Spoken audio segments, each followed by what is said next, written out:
Hello students, welcome to my channel. आज हम maths के सैम्पल पेपर का सेक्शन डी करेंगे। इससे पहले वाली वीडियो में हमने सेक्शन सी कवर कर लिया था। अब आप देखिए, section D consist of 4 questions of 5 marks each. Means इसमें हमें 4 क्वेश्चंस करने होंगे और हर क्वेश्चन के हमें 5 मार्क्स मिलेंगे। किसी किसी क्वेश्चन में इंटरनल चॉइस दी होगी, राइट। अब देखिए, इसका क्वेश्चन फर्स्ट पढ़ते हैं। To fill a swimming pool, 2 pipes are used. Swimming if the pipe of the larger diameter used for 4 hours and the pipe of the smaller diameter for 9 hours. जो larger diameter है उसको हमने 4 hours के लिए use किया है जो pipe है, और जो स्मॉलर पाइप है उसको हमने 9 आवर्स के लिए यूज़ किया है। Only half of the pool can be filled. इन दोनों को यूज़ करने के बाद आधा पूल भर गया हमारा। Find how long it would take for each pipe to fill the pool separately. हमने ये टाइम बताना है कि अगर हम सेपरेटली एक एक पाइप को लगाएं तो वो कितना कितना टाइम लेगी पूल को प्रॉपरली फिल करने में। If the pipe of a smaller diameter takes 10 or more than the pipe of the larger diameter to fill the pool, अगर जो स्मॉलर डायमीटर वाली पाइप है वो 10 घंटे ज़्यादा लेती है लार्जर डायमीटर वाली पाइप से, राइट। देखिए, अब हम मान के चलते हैं कि let the time taken by larger pipe to fill the tank. जो लार्जर पाइप है वो कितना टाइम ले रही है टैंक को फिल करने में। हम वो मान लेते हैं कि वो एक्स टाइम ले रही है टैंक को फिल करने के लिए। अब उसने बोला है कि जो स्मॉलर पाइप है वो 10 आवर मोर लेगी, तो स्मॉलर पाइप कितना टाइम ले लेगी, एक्स प्लस 10 आवर ले लेगी, राइट। अब जो लार्जर पाइप है वो पूरे टैंक को फिल करने के लिए एक्स आर ले रही है। अगर हमने ढूंढना हो कि वो 1 आवर में कितना टैंक फिल होगा, तो part of tank filled by larger pipe in 1 hour वो कैसे आएगा, 1/x लिख देंगे। ऐसे ही वो कितने घंटे काम किया उसने बोला है larger diameter used for 4 hours. 1 hour के लिए वो 1/x पार्ट फिल करती है टैंक का, तो 4 आवर के लिए कितना करेगी, 4/x। See part of tank filled by a smaller pipe in 1 hour वो कितना हो जाएगा, 1/x प्लस 10। कितने घंटे के लिए चली थी स्मॉलर पाइप, 9 घंटे के लिए, तो फिर 9 आवर के लिए कितना आ जाएगा, 9/x प्लस 10। अब अकॉर्डिंग टू क्वेश्चन उसने बोला हाफ पूल फिल हो गया। हाफ पूल मीन्स जितना हमारा काम होना था उसमें से आधा काम हो गया। So according to question statement कैसे बनेगी, दोनों पाइप को जब हमने इकट्ठा चलाया था 4 घंटे और एक को 9 घंटे के लिए, तो आधा पूल फिल हो गया। सो ये हमारे पास कंडीशन बन गई। अब आप एलसीएम लेके इसको सॉल्व करना। एक क्वाड्रेटिक इक्वेशन बनेगी, वहाँ से हमें 2 रूट्स मिलेंगे और वहाँ से हम अपनी वैल्यूज़ फाइंड आउट कर लेंगे। तो ले ले एलसीएम, इसको x प्लस 10 क्रॉस मल्टीप्लाई कर ले। अब इसको सॉल्व, सो आप देख सकते हैं सॉल्व करने के पास हमारे पास क्वाड्रेटिक इक्वेशन आएगी x² minus 16x minus 80 equals to 0। अब इसके 2 रूट्स निकालेंगे हम। अब इसको सॉल्व करने के लिए हम फैक्टराइजेशन का मेथड लगाएंगे। देखिए 80 कैसे लिख सकते हैं, 20 into 4 equals to 80 and 20 minus 4 equals to 16। अब माइनस का 16 है तो हम -20 प्लस 4 में इसको स्प्लिट कर लेंगे, राइट। कर लीजिए split. So x² minus 20x plus 4x minus 80 equals to 0। यहाँ से देखिए x कॉमन आ जाएगा, अंदर रह गया x माइनस 20, फिर प्लस, फिर 4 इसमें से कॉमन आ जाएगा, फिर अंदर रह गया x माइनस 20। सो हमारे पास आ गया x plus 4 x minus 20 equals to 0। जब हम इनको अलग अलग 0 के इक्वल करेंगे तो x की वैल्यू एक आएगी -4 और एक आएगी 20। अब देखिए जो टाइम है वो नेगेटिव नहीं हो सकता, सो x इज इक्वल टू -4 हम रिजेक्ट कर देंगे और एक x की वैल्यू आ गई x इक्वल्स टू 20। ये किसकी वैल्यू आई, देख ये लार्जर पाइप की वैल्यू आई कि लार्जर पाइप 20 आवर्स लेगा टैंक को फिल करने के लिए। स्मॉलर पाइप के लिए क्या लिखेंगे, ये लार्जर पाइप के लिए आ गई हमारे पास वैल्यू। स्मॉलर पाइप के लिए कैसे आएगी, x प्लस 10 कर देंगे उसमें। सो 20 प्लस 10 कितना हो जाएगा, 30। So this is your answer. देखिए अब हमारे पास नेक्स्ट क्वेश्चन है इसका और part. In a flight of 600 kilometre an aircraft was load down due to a bad weather. Its average speed for the trip was reduced by 200 kilometre per hour from its usual speed. देखिए कहता 600 kilometre की एक flight थी, means distance हमने 600 kilometre cover करना है। हम उसकी यूजुअल स्पीड को मान लेते हैं x, और रिड्यूस्ड स्पीड क्या आ जाएगी हमारे पास, x minus 200 kilometre per our. इसको मान लेते हैं x kilometre per our, right. And the time of the flight increase by 30 minutes. Means जब वो अपनी स्पीड को रिड्यूस कर देता है तो उसको फिर ज़्यादा टाइम लगेगा। कितना टाइम ज़्यादा लगेगा, मीन्स 30 मिनट्स ज़्यादा लगेगी। दोनों टाइम में 30 मिनट्स का डिफरेंस आ जाएगा। हमने फाइंड आउट करना है fuel duration of the flight. देखिए टाइम का क्या फॉर्मूला होता है, वो होता है डिस्टेंस अपॉन स्पीड। राइट। अब डिस्टेंस हमने 600 किलोमीटर ही कवर करना है। एक बार स्पीड हम लेंगे x और दूसरी बार स्पीड उसकी रिड्यूस्ड होगी, तो वो कितनी बन जाएगी 600 डिवाइडेड बाय x माइनस 200। अब देखिए जब वो रिड्यूस स्पीड से चलेगा तो टाइम ज़्यादा लेगा। दैट मीन्स फिर हम लिखेंगे 600 अपॉन x माइनस 200 को पहले लिखेंगे minus 600 upon x equals to, और कितना डिफरेंस है उनका 30 मिनट्स को आर में कन्वर्ट करें 30/60, दैट इक्वल्स टू आ गया हमारे पास 1/2 आर।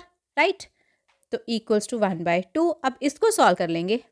अब जब हम इसको सॉल्व करेंगे हमारे पास एक क्वाड्रेटिक इक्वेशन बनेगी, वहां से हमें वैल्यू मिलेगी। कर ले सॉल्व, क्रॉस मल्टीप्लाई एलसीएम लेके सॉल्व कर लें इसको।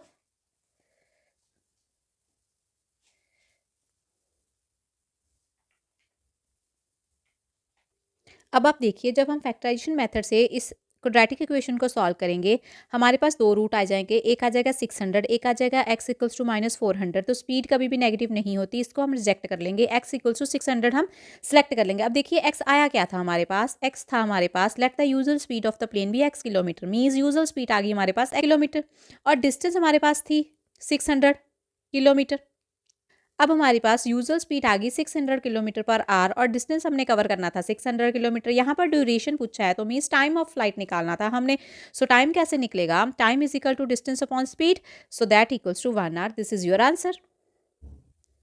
अब नेक्स्ट क्वेश्चन है, prove that if a line is drawn parallel to a one side of a triangle intersect the other two sides in a distinct point then the other two sides are divided in the same ratio. देखिए question पढ़ के हमें मालूम पड़ रहा है कि ये थ्योरम है। ये कौन सी थ्योरम है, बीपीटी है, बेसिक प्रोपोर्शनलिटी थ्योरम।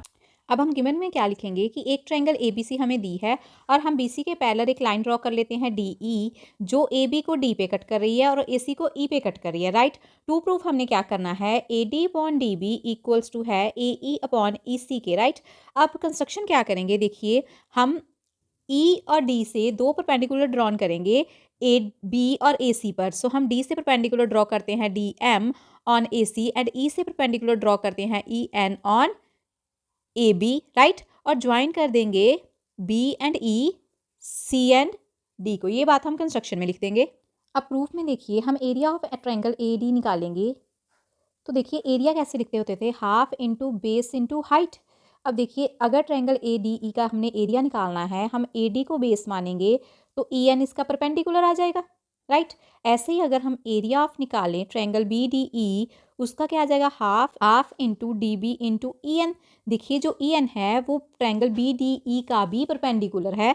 ऐसे ट्रायंगल हमारे पास बनी हुई है, इसका परपेंडिकुलर भी कौन है, ये ई एन ही है। राइट, अब हम इन दोनों को डिवाइड कर लेंगे। डिवाइड करने के बाद देखिए हमारे पास क्या रिजल्ट बचता है, area of triangle A D E upon area B D E का हाफ से हाफ कट जाएगा, ई एन से ई एन कट जाएगा, A D upon D B रह गया। अब ऐसे ही अगर हम area of triangle A D E ऐसे लिख लें, उसमें ए ई को बेस मान लें तो डी एम परपेंडिकुलर होगा, तो वो कैसे लिख सकते हैं, half into A E into D M. Area of triangle C D E हमारे पास क्या आ जाएगा, half into E C into D M. अब देखिए जब इनको डिवाइड करेंगे तो हमारे पास क्या रिजल्ट बन जाएगा,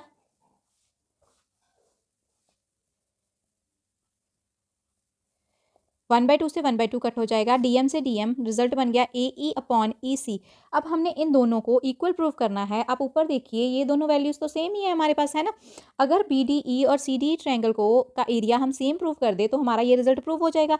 उसके लिए देखिए जो बी डी ई है एंड सी डी ही है, ये दोनों ट्रायंगल्स का बेस सेम है, that is D E, and वो दोनों सेम पैरेलल्स में है D E and B C में। हमने एक थ्योरम पढ़ी थी, अगर ऐसा हो कि कोई दो ट्रायंगल्स का बेस सेम हो और बिटवीन सेम पैरेलल्स हो तो उनका एरिया आपस में क्या होता है, इक्वल। अब यही बात लिख लेंगे। सो इसको हम 1 मान लेंगे, इसको 2 एंड इसको 3। So from 1, 2 and 3 we get A D upon D B equals to A E upon E C. यही बात हमने प्रूव करनी थी थ्योरम में। अब देखिए थ्योरम की एप्लीकेशन को यूज़ करते हुए हमने इस क्वेश्चन को सॉल्व करना है। इसमें हमें एक ट्रेपीजियम दे दिया है, उसने बोला है using the above theorem prove that a line through the point of intersection of the diagonal and parallel to the base of the trapezium divides the non parallel sides in the same ratio. देखिए वो क्या कह रहा है कि एक हमारे पास कोई पैरेलल लाइन है, हम ये मान लेते हैं एक पैरेलल लाइन, ये यहाँ पर कट कर रही है, और उसने बोला है कि the non parallel sides in the same ratio, जो ये नॉन पैरेलल साइड्स हैं इनको सेम रेशियो में डिवाइड कर रही है। मीन्स हमने प्रूव करना है कि A L upon L D equals to B M upon M C, right. अब प्रूफ में देखिए हमने कौन सी ट्रायंगल लेनी है, पहले हम ये ट्रायंगल ले लेंगे। इसमें जो है एल एन है वो पैरेलल है सी डी के। So in triangle A D C L N parallel है डी सी और सी डी के, तो वहां से रिजल्ट आ जाएगा A L upon L D equals to A N upon N C. So by B P T. अब next देखिए, अब हम दूसरी ट्रायंगल ले लेंगे सी ए बी।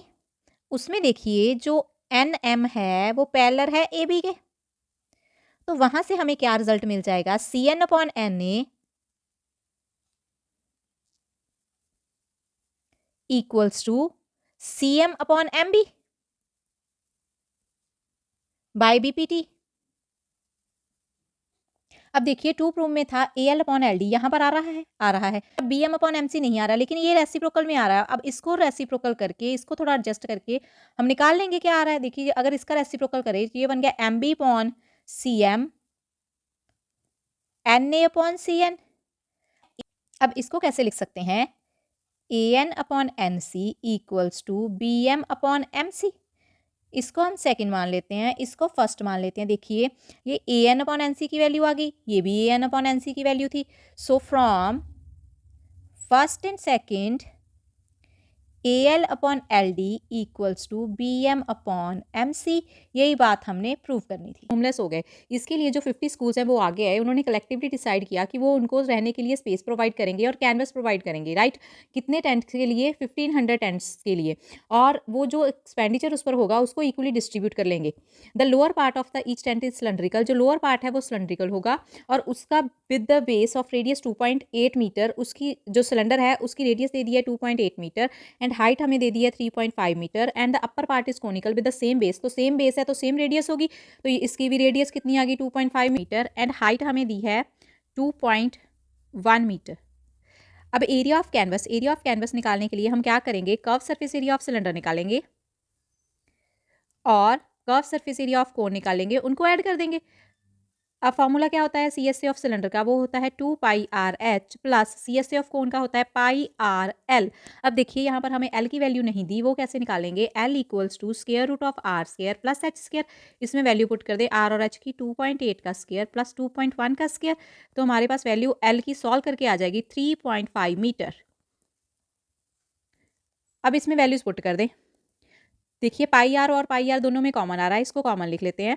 अंदर रह गया 2h plus L, values fill कर दे 22/7 इंटू 2.8, 2 इंटू एच की वैल्यू है 3.5 एंड एल की है 3.5। अब जब आप इसको सॉल्व कर लेंगे तो हमारे पास आंसर आ जाएगा 92.4 मीटर स्क्वायर। ये एरिया ऑफ वन कैनवस आ गया।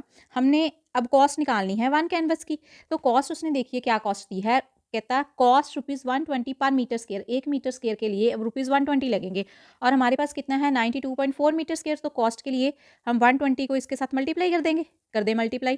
तो मल्टीप्लाई करने के बाद आपके पास आ जाएगा 11,088 रुपीज़, ये एक कैनवस की कॉस्ट पड़ी। अब नंबर ऑफ टेंट्स पर स्कूल, 1500 टेंट्स उन्होंने प्रोवाइड करने थे और 50 स्कूल्स हैं, तो एक स्कूल ने कितने टेंट्स प्रोवाइड करने हुए, 30 टेंट्स। ये जो एक स्कूल था उसके शेयर में 30 टेंट्स आए, अगर 30 टेंट्स आए तो 30 टेंट्स का एक्सपेंडिचर एक स्कूल पे करेगा, है ना। तो वन कैनवस का एक्सपेंडिचर कितना है हमारे पास 11,088।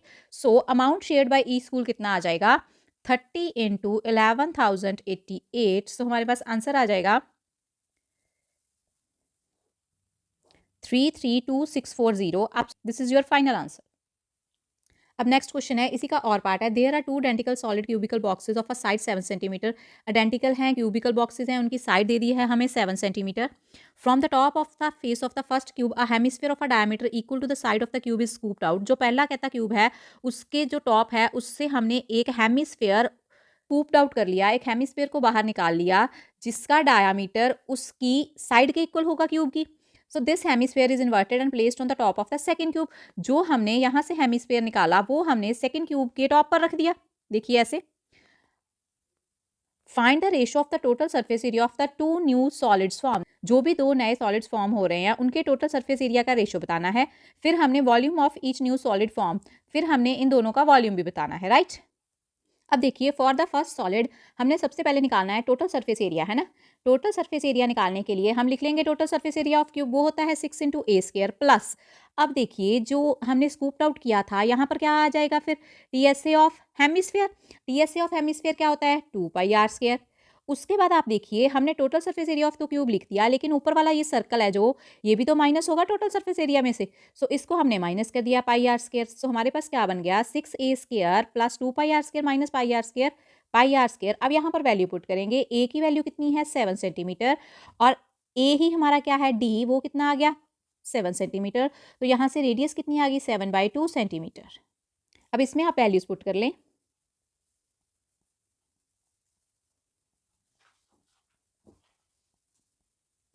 सॉल्व कर लें इसको।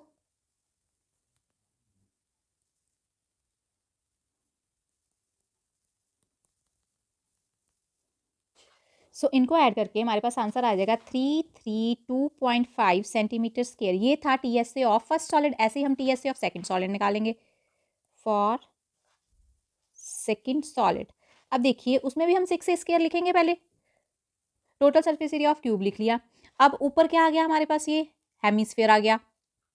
हेमिस्फीयर का क्या सरफेस एरिया होता है 2 πr²। अब देखिए जब ये इसके ऊपर आ गया तो इसके नीचे एक सर्कल छिप गया, तो इसका एरिया तो हमें चाहिए नहीं, तो इसका एरिया हम माइनस कर देंगे। सो ये भी क्या बन गया 6a² प्लस πr²। अब आप देखिए ये दोनों सेम बन गए, सेम बन गए ना। उसने पूछी थी रेशो, तो इसको हम S1 मान लेते हैं और इसको S2 मान लेते हैं। तो S1 डिवाइडेड बाय S2 क्या आ जाएगा, 332.5 डिवाइडेड बाय 332.5। तो ये तो हमारे पास 1:1 आ जाएगा। अब नेक्स्ट हमने वॉल्यूम फाइंड आउट करना है दोनों सॉलिड्स का। देखिए फर्स्ट के लिए हम क्या फाइंड आउट कर लेंगे, फर्स्ट के लिए पहले तो वॉल्यूम ऑफ क्यूब आ जाएगा। वॉल्यूम ऑफ क्यूब का क्या फॉर्मूला होता है, a³ है ना। उसके बाद देखिए हमने क्या किया है, इसमें से स्कूप्ड आउट किया है, मतलब एक हेमिस्फीयर को बाहर निकाला है, तो माइनस कर देंगे। हेमिस्फीयर का वॉल्यूम वो क्या होता है 2/3 πr³, right.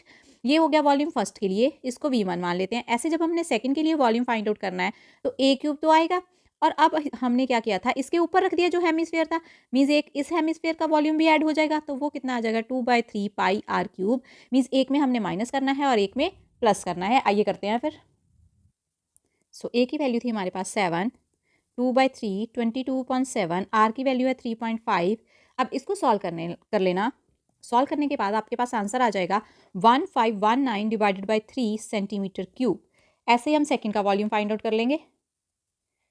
Volume of second solid, उसमें क्या आ जाएगा a³ प्लस 2/3 πr³। तो उसकी वैल्यू आ जाएगी हमारे पास 2597 डिवाइडेड बाई 6 सेंटीमीटर क्यूब। एक बार आप सॉल्व करके कैलकुलेशंस को देख लेना।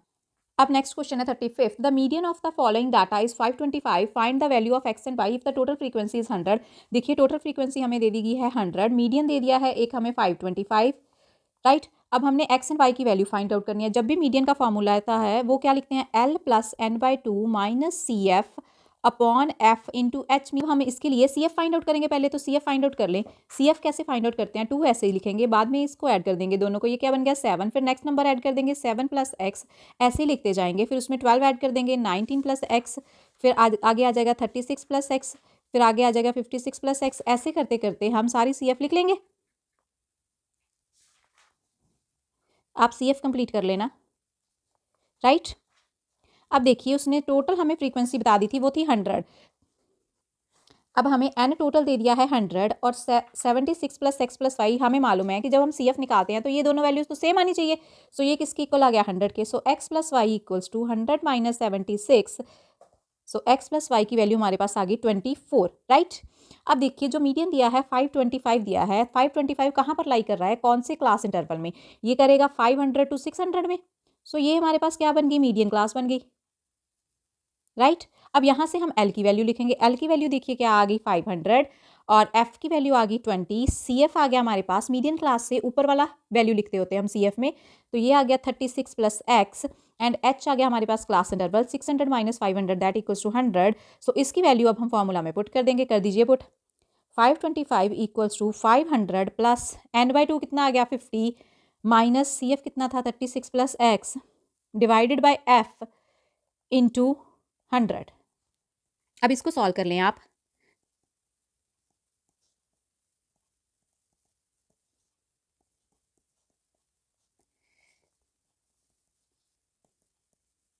सॉल्व करने पर हमें x की वैल्यू मिल जाएगी। सो x की वैल्यू आ गई हमारे पास 45/5, दैट इक्वल्स टू 9। अगर x की वैल्यू है 9 तो x प्लस वाई हमें दिया था 24। सो y की वैल्यू क्या आ जाएगी 24 माइनस एक्स।